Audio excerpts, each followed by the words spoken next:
November 1095. Pope Urban II stood before a massive crowd at the Council of Clermont, France. He delivered a speech that would echo through history, calling Christians to a holy war. The response was immediate and overwhelming. Deus vult, God wills it, thundered through the assembly. Knights, nobles, peasants, all volunteered, sewing crosses onto their clothing, marking themselves as soldiers of God. This was no ordinary war. It was a holy mission, wrapped in divine mandate with institutional religious authority backing every single step. What's up, history lovers? Stick around till the end because you'll hear how First Crusade Crusaders documented their own cannibalism. You'll discover how the Pope celebrated the Jerusalem massacre. We're talking about a time when religious authority didn't just allow atrocity, it blessed it. And here's the kicker. This pattern is still running today. Hundreds of thousands across Europe responded to Urban's call. This wasn't just a handful of fanatics. It was the largest military mobilization in centuries. They were all driven by the same institutional promise. God wants this. Die in this war, go directly to heaven. The machinery behind this was powerful. The Pope provided the divine mandate. The clergy preached participation as a religious duty, and nobles supplied the military leadership. The Church even offered a plenary indulgence, complete forgiveness of all sins to those who joined.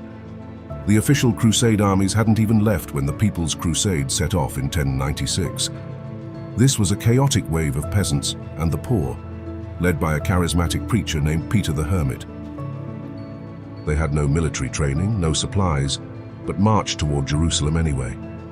What happened next was horrific. En route in the Rhineland, these Crusaders attacked Jewish communities in Germany before even leaving Europe. Mainz, Worms, Speyer, thousands of Jews were murdered. This was the First Crusade's first atrocity, and it happened right there, still on European soil. Unsurprisingly, when the People's Crusade finally reached Anatolia, the Seljuk Turks annihilated them. Thousands were killed or enslaved. It was institutional enthusiasm, sure, but without any institutional competence. The official Crusade armies eventually departed in the summer of 1096. We're talking about four major forces led by heavy hitters like Godfrey of Bouillon, Bohemond of Taranto, Raymond of Toulouse, and Robert of Normandy. These were professional military forces, unlike the disorganized mess before them. Byzantine Emperor Alexios. I had asked for military help against the Seljuks, but what arrived was far more than he requested and far less controllable.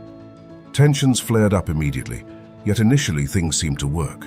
In 1097 they successfully besieged Nicaea, a major city, and handed it to the Byzantine Empire as agreed.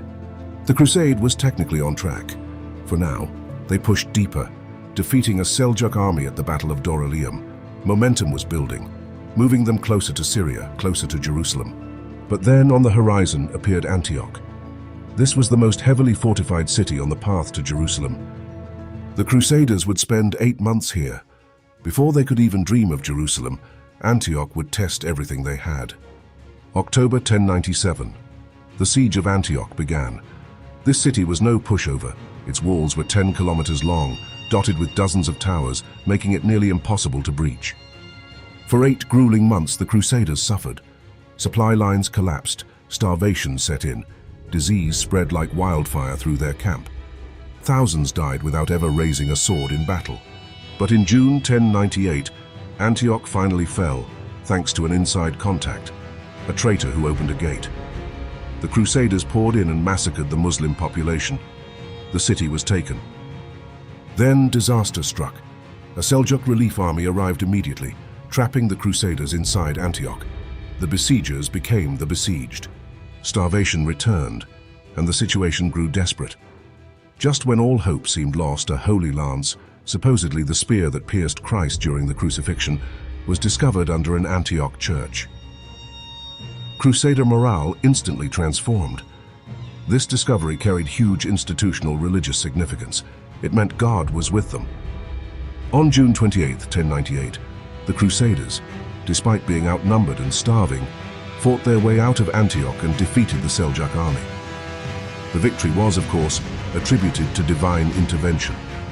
The institutional narrative was confirmed. In November 1098, the Crusaders continued their march toward Jerusalem.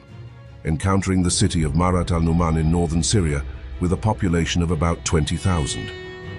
Maarrat was besieged, and on December 11, 1098, after fierce resistance, the city was taken. What happened next is not pretty, but it was recorded by multiple Crusader chroniclers. Radulph of Caen, a chronicler traveling with the army, wrote a contemporary account. His words are a primary source, not disputed by historians. He wrote, "In Maarrat, our troops boiled pagan adults in cooking pots. They impaled children on spits and devoured them grilled."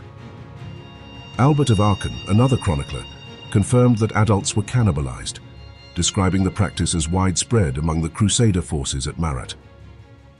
It's important to understand the context. The Crusaders had supplies at Maarrat. This wasn't purely survival cannibalism.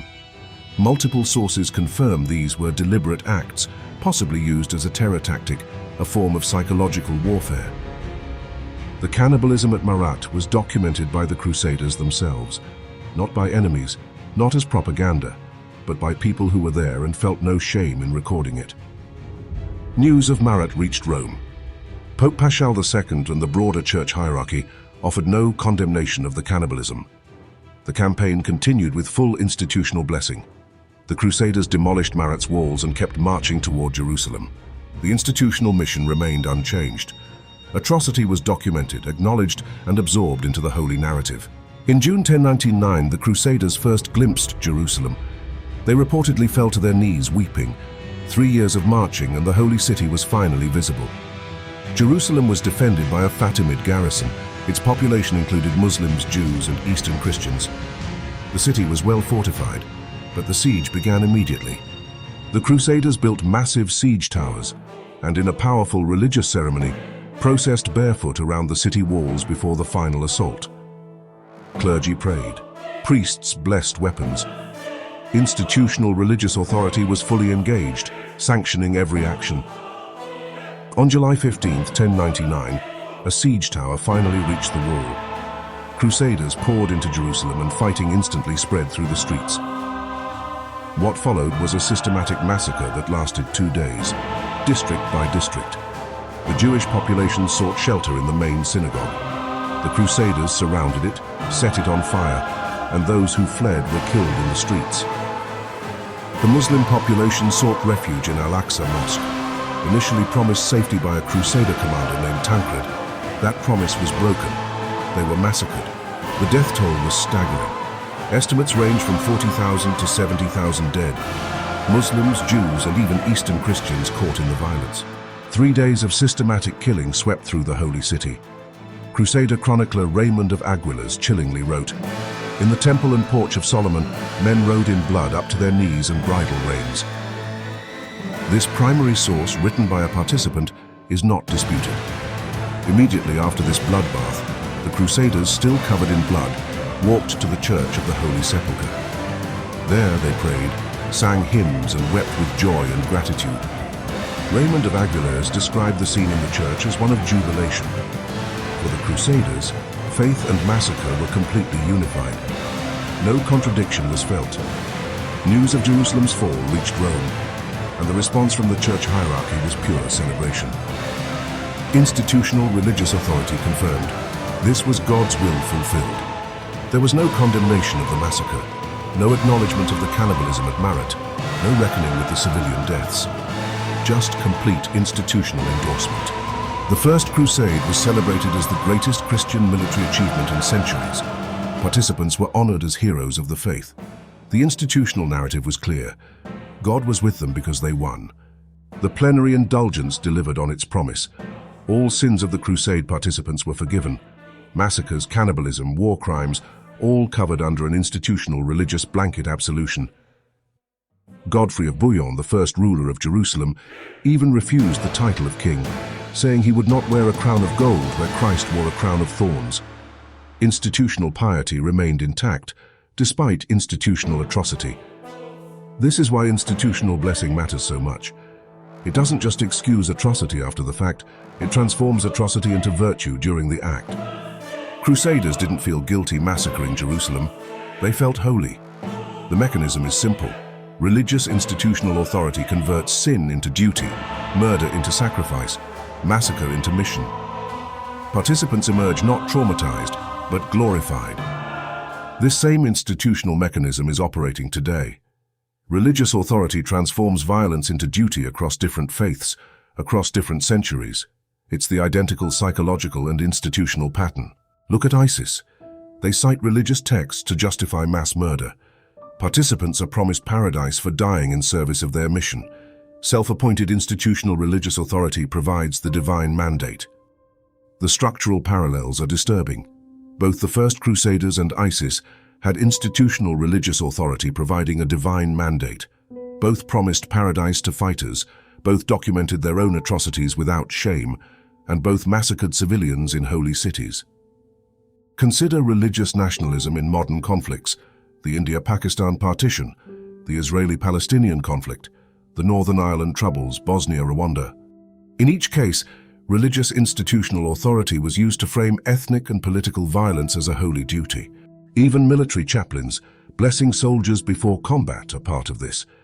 Every major military power uses institutional religious authority to sanctify state violence. It's a direct line from Crusader priests blessing weapons to military chaplains today. In Northern Ireland, decades of violence between Protestant and Catholic communities, a political conflict over British rule versus Irish independence, was framed institutionally as a religious war. That blessing converted political violence into holy duty. In Srebrenica in 1995, Serbian Orthodox religious symbolism was used by commanders, framing Muslim victims as enemies of Christianity. In Rwanda in 1994, the Catholic Church institution was deeply entangled in Hutu power structures. Some clergy participated in or enabled massacres. The critical distinction here is that this pattern isn't about religion itself. It's about an institutional mechanism. When any institution, religious, political, corporate, provides blanket authority for violence, the same result follows. This pattern persists because institutions that have blessed violence cannot later condemn it without delegitimizing themselves.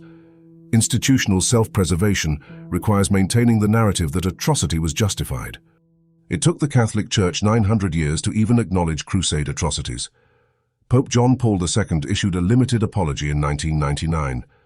That's 900 years of institutional narrative maintenance before even a partial acknowledgement. The pattern of institutional reckoning is always delayed, always partial, always carefully worded to preserve institutional legitimacy. And you see this pattern across all institutional types. The question was never why individuals commit atrocities in God's name. Individual human capacity for violence is constant. The question is why institutions keep blessing it. It's an exchange across history. Political leaders get divine mandate, and religious institutions get political support, protection, and wealth. Atrocities get blessed. This pattern is sustained by institutional incentive on both sides. Religious authority still blesses atrocities today, 1099 to now. For more deep dives into history's darkest corners, watch our other videos on history's hot takes.